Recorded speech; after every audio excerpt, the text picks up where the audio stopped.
You know that feeling when you're scrolling through your phone at 2 a.m. and suddenly you realize you've been watching videos about whether hot dogs are sandwiches for 45 minutes? Yeah, we've all been there. But here's the thing. What if I told you that while you were busy debating condiment philosophy, something far more dangerous was happening?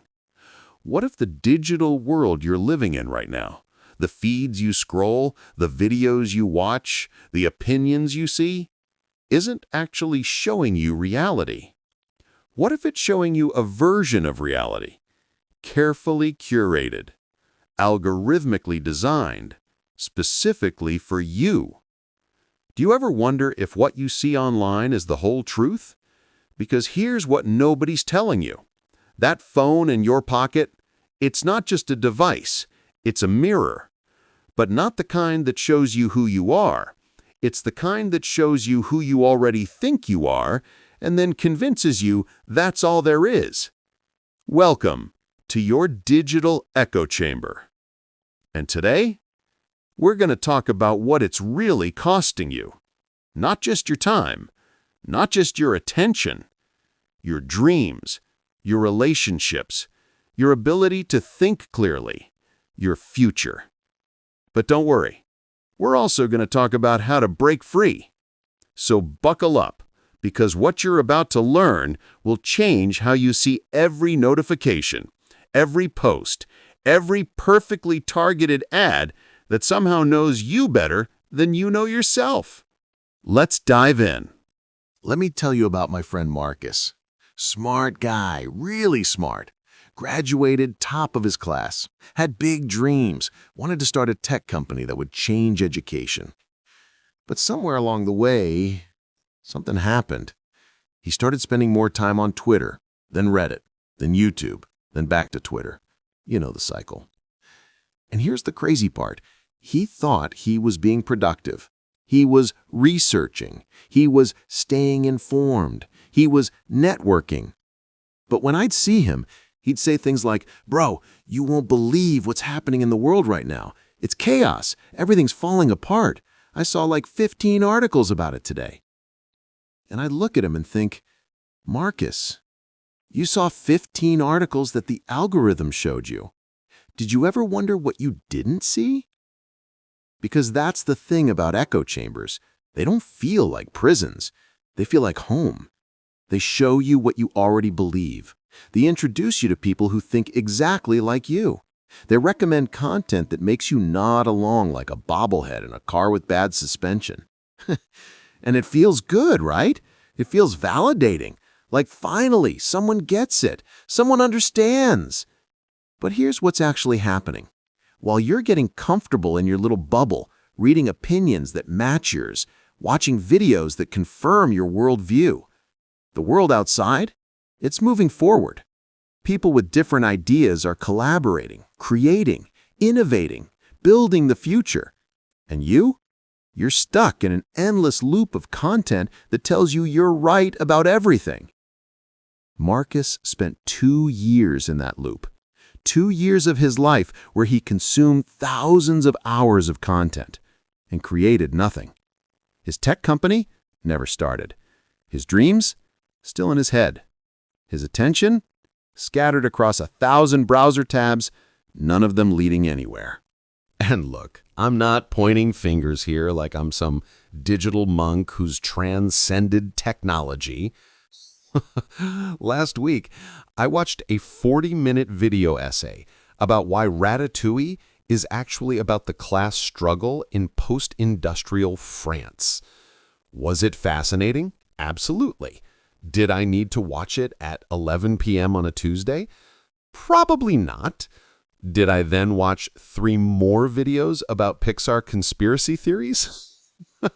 Yes, I did. We all do this. We're all swimming in the same digital soup, trying to figure out which noodles are nutritious and which ones are just, empty calories for our brain. And the algorithm? Oh, the algorithm loves us. It's like that friend who always enables your worst decisions. Oh, you watched one video about productivity? Here's 40 more. And also, you might like this 3-hour documentary about how productivity culture is destroying us. And then here's a video about how to be more productive at destroying productivity culture. It's madness. But here's where we need to get real for a second. Because this isn't just about wasted time. It's bigger than that. Your attention is the most valuable resource you have. Not money, not connections, not even talent. Attention. Because attention is where everything begins. Attention is the seed of every great idea, every meaningful relationship, every achievement you'll ever accomplish. Where you place your attention, that's where you place your life. Think about it. Every successful person you admire, every entrepreneur, every artist, every athlete, every person who's built something meaningful, they all have one thing in common. They learn to direct their attention toward what matters. But our echo chambers, they're designed to steal that attention, to fragment it, to scatter it across 1,000 different directions until you can't focus on anything for more than 90 seconds. And the cost? The cost is your dreams, sitting in a notebook, gathering dust. The cost is that book you always wanted to write, still on chapter 1. The cost is that business you wanted to start, still just an idea. The cost is that conversation you needed to have with someone you love, replaced by scrolling through strangers' opinions about things that won't matter tomorrow. Marcus, he told me something that broke my heart. He said, "Man, I used to have all these ideas, all these plans. But now, I don't even know what I think anymore. I just know what everyone else thinks." And that's the second cost, your perspective. See, echo chambers don't just waste your time, they shrink your world. They take the infinite complexity of human experience, billions of people, thousands of cultures, countless perspectives, and they compress it down into a feed that's specifically designed to keep you engaged. Not informed, not challenged, not growing, just engaged. Let me ask you something. When's the last time you genuinely changed your mind about something important because of what you saw online? When's the last time you read an opinion that contradicted yours and thought, maybe I should consider that? For most of us, it's been a while. Because the algorithm doesn't want you to change your mind. It wants you to confirm your mind. Over and over and over again. It wants you angry. It wants you outraged. It wants you clicking, sharing, commenting, engaging. And slowly, subtly, without you even noticing, your worldview starts to narrow. That colleague who voted differently, they become the enemy. That family member with different beliefs, they just don't get it. That entire group of people who see things differently, they're all crazy.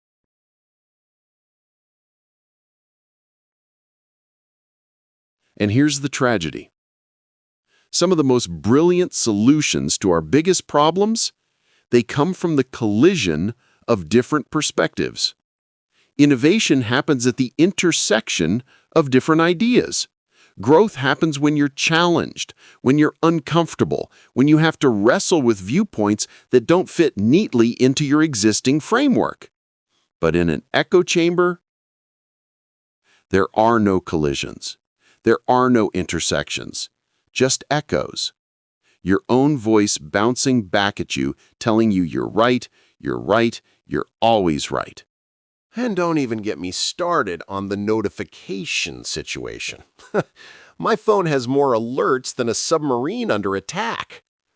Ding! Someone liked your post from 2019. Buzz! Someone you've never met commented on a thread you don't remember joining. Ring! Your daily reminder that you haven't checked your daily reminder app. It's like having a tiny, hyperactive personal assistant who's really bad at their job, but really enthusiastic about interrupting you. We're living in a world where your refrigerator wants to send you notifications. Your refrigerator! Hey, just checking in, your milk expires in 3 days. Also, have you considered joining our premium membership for exclusive refrigerator content?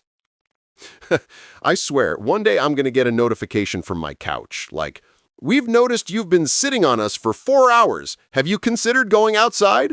Also, here's an article about the best couches for people who never leave their couch." But let's talk about how this happens, because understanding the trap is the first step to escaping it. Here's what most people don't realize.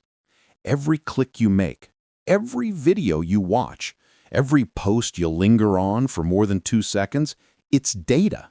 And that data is building a profile of you. Not just your interests, your psychology.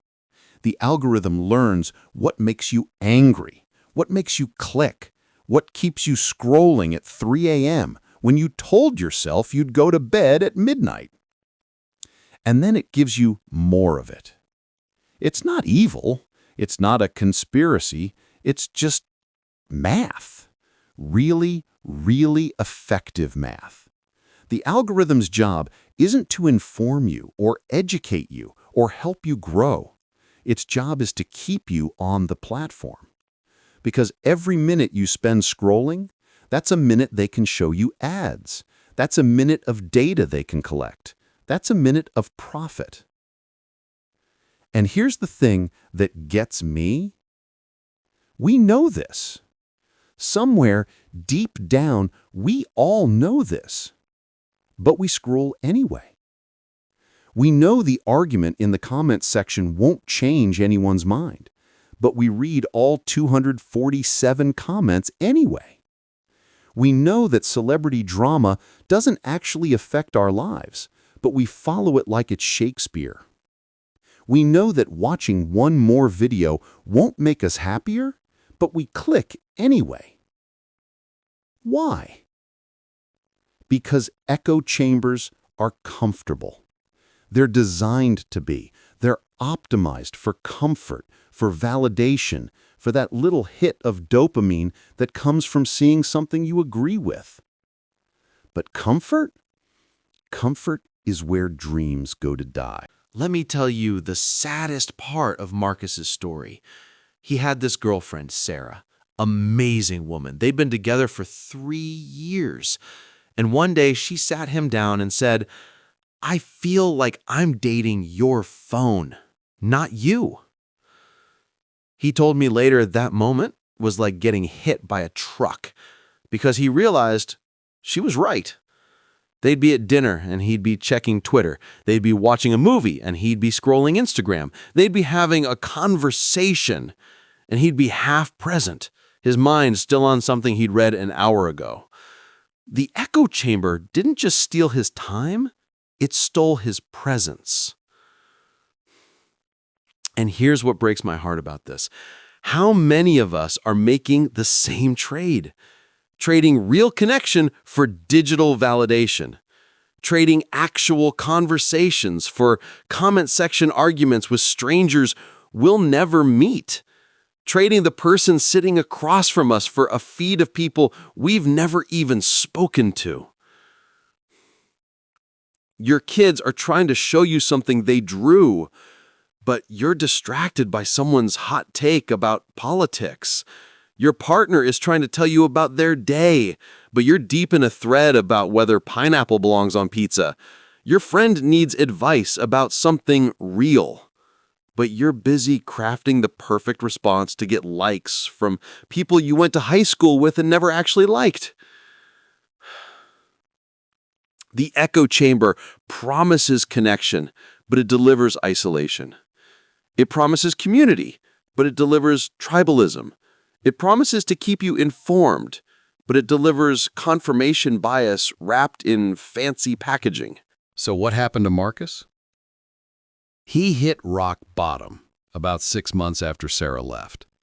Sitting in his apartment, surrounded by screens, knee-deep in his digital bubble, He realized he'd spent 2 years learning about the world through algorithms, and he'd forgotten how to experience the world for himself. So, he did something radical. He deleted everything. Not permanently, not forever, but for 30 days, every social media app was gone. And you know what he told me? The first 3 days were hell. Literal withdrawal. His thumb kept reaching for apps that weren't there. Phantom notifications haunted him. But then, something shifted. He started noticing things. The texture of his morning coffee, the way sunlight came through his window, the sound of birds he'd been too distracted to hear for months. He started reading books, actual books, cover to cover, without checking his phone every 5 minutes. He started having ideas again. Real ideas, not reactions to other people's content, but original thoughts that came from his own brain, his own experiences, his own perspective. And here's the beautiful part. He started talking to people again. Real conversations where he listened, where he was present, where he actually cared about understanding them, not just waiting for his turn to talk. He joined a local hiking group, started going to community events, met people who challenged his thinking, who showed him perspectives he'd never considered. And 6 months after that, he launched his company.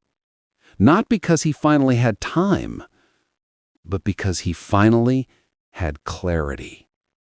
Because his attention was no longer scattered across 1,000 digital distractions. It was focused, directed, intentional. See, here's what I've learned. The echo chamber isn't just about algorithms in social media. It's about something deeper. It's about the fundamental human desire to be right, to have our beliefs validated, to feel like we're on the good side, to avoid the discomfort of being challenged. But greatness doesn't come from being comfortable. Greatness comes from being willing to be wrong, from being curious enough to ask, what if I'm missing something? From being brave enough to step outside your bubble and say, teach me something I don't know. Every person who's ever achieved something extraordinary had to break out of their echo chamber. Every innovator had to challenge conventional wisdom. Every leader had to consider perspectives they initially disagreed with. Every artist had to push beyond what was comfortable and familiar. Your echo chamber is a comfort zone with better graphics. And just like any comfort zone, it's where growth goes to die. Now, I'm not saying you need to delete everything and go live in the woods like some kind of digital hermit. You don't need to start writing manifestos by candlelight and sending letters via carrier pigeon. Dear friend, I have left the digital realm. Please respond via smoke signal or interpretive dance. That's not the point. The point isn't to abandon technology. The point is to stop letting technology use you. Because here's the truth. The digital world isn't going anywhere. Social media isn't disappearing. The algorithms will keep algorithming. But you get to choose. You get to choose where your attention goes. You get to choose what you consume. You get to choose whether you're going to be a passive consumer of content or an active creator of your life. Start small. Ask yourself, what did I consume today that actually made my life better? Not what entertained you, not what distracted you, what actually enriched you. What taught you something useful? What challenged you to think differently? What inspired you to take action? Here's a hard truth. If you spent 3 hours today scrolling through content that made you angry, anxious, or envious, you didn't spend 3 hours staying informed. You spent 3 hours poisoning your mind. Protect your attention like it's your most valuable possession, because it is. Every hour you spend in your echo chamber is an hour you're not spending building something real. Every minute you spend arguing with strangers online is a minute you're not spending on relationships that actually matter. Every second you spend consuming content that makes you feel worse is a second you're stealing from your own potential. Imagine this. Imagine waking up in the morning and instead of immediately reaching for your phone to see what you missed, you take a moment. You breathe. You think about what you want to create today. Imagine having conversations where you're fully present, where you're not half listening while your mind drifts to something you saw online. Imagine having ideas that are truly yours, not reactions, not hot takes, not regurgitated opinions from your feed. Original thoughts born from your own experience and reflection. Imagine going to bed at night and thinking, today I built something. Today I connected with someone. Today I moved forward. Instead of, today I scrolled for 4 hours and I don't remember anything I saw. That's not a fantasy. That's available to you right now. The prison door of your echo chamber? It's not locked. It never was. You can walk out anytime you want. So here's my challenge to you. For the next week, I want you to do something that will feel uncomfortable. Before you open any social media app, ask yourself one question. Why am I doing this right now? Not, what am I looking for? Why? Are you bored? Lonely? Avoiding something? Procrastinating? And then ask yourself, is this the best use of my attention right now? Not, is it harmful? Not, is it wrong? Just, is this the best use of my attention? Because I promise you, 90% of the time, the answer will be no. And when the answer is no, close the app, put down the phone, and do something, anything that moves you toward who you want to become. Because here's what nobody tells you.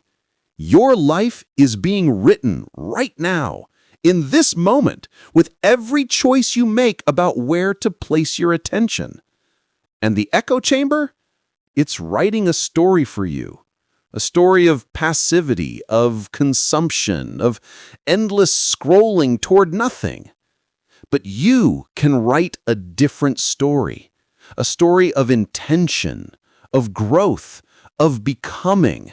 A story where you're not just reacting to the world, you're creating it.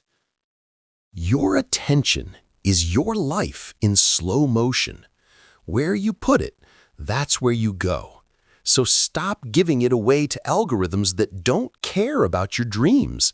Stop spending it on content that makes you smaller, angrier, more divided. Guard it, protect it, direct it like the treasure it is. Break out of your echo chamber, not because the algorithm is evil, but because you're capable of so much more than endless scrolling. You're capable of creation, of connection, of contribution. You're capable of building something that matters, but only if you reclaim your attention, only if you choose to see beyond the bubble, only if you decide that your life is too important to be lived on autopilot in someone else's feed. The world needs what you have to offer, but it can't receive it while you're trapped in an echo chamber listening to your own voice bounce back at you. So step out. Step into the discomfort of different perspectives. Step into the challenge of real connection. Step into the hard work of focused attention. Your echo chamber is comfortable, but your purpose, your dreams, your potential, they're waiting for you outside. Time to go find them.